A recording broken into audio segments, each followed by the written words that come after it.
வணக்கம் நண்பா. நான் பாலா உங்கள் திருப்பூர்லேருந்து. இப்போ ஜெனரலாக உங்கள்கிட்ட பேசணுன்னு தான் வந்தேன். என்ன விஷயம்னா, இப்போ சமீபமாக பார்த்தீங்கன்னா, இப்போ பிறக்க குழந்தைங்களுக்குலாம் நியூட்ரிஷன் பத்தாம ஈஸியாக வந்து இந்த ஹார்ட் அட்டாக், ஹார்ட் டிசீஸ் ப்ராப்ளம்லாம் வந்துடுது.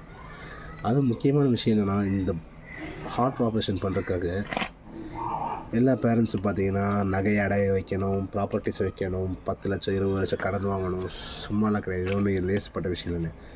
இது இம்பார்ட்டண்டான விஷயம் என்னென்னா, பெங்களூரில் ஸ்ரீ சத்யா சாய் ஹாஸ்பிட்டல்னு ஒன்று இருக்குது, சரிங்களா? அங்கே எல்லாமே டோட்டலாக ஃப்ரீயாக பண்ணி கொடுக்குறாங்க. இதில் நீங்கள் பே பண்ண வேண்டிய விஷயம் என்னென்னா, ஒரு நாள் அங்கே ஸ்டே பண்ணுறதுக்கு மட்டும் ஒரு நாளைக்கு பர் டே 40 ருபீஸ் தான். ஜஸ்ட்டு 40 ருபீஸ் தான், சரிங்களா? மற்றபடி அந்த 40 ருபீஸ் பே பண்ணுறீங்கன்னா உங்களுக்கு ஃபுட்டு, கன்சல்டேஷன் எல்லாமே ஃப்ரீ. கார்டியாலஜி, நியூராலஜி எல்லாமே டோட்டலாக ஸ்கேனிங் எல்லாமே ஃப்ரீ. ஸோ முடிஞ்சளவுக்கு இருக்கிறத நீங்கள் பயன்படுத்திக்கங்க. அதிகபட்சம் இந்த விஷயத்தை ஷேர் பண்ணுங்கள். ஏன்னா மக்கள் எல்லாம் தெரிஞ்சுக்கணும். ஏன்னா இந்த காலத்தில் வந்து காசு தான் ரொம்ப முக்கியமான விஷயமா தெரியுது. எல்லா ஹாஸ்பிட்டலும் வந்து வியாபாரத்துக்காக பார்க்க ஆரம்பிச்சிட்டாங்க. ஏன்னா இந்த மாதிரி ஒரு நல்ல உள்ளவங்க இருக்க சில பேர் வந்து தான் ஃப்ரீயாக பண்ணி கொடுக்குறாங்க. ஸோ அதை யூஸ் பண்ணிக்கங்க, ஷேர் பண்ணுங்கள், சரியா? முக்கியமான விஷயம். பாய் மக்களே.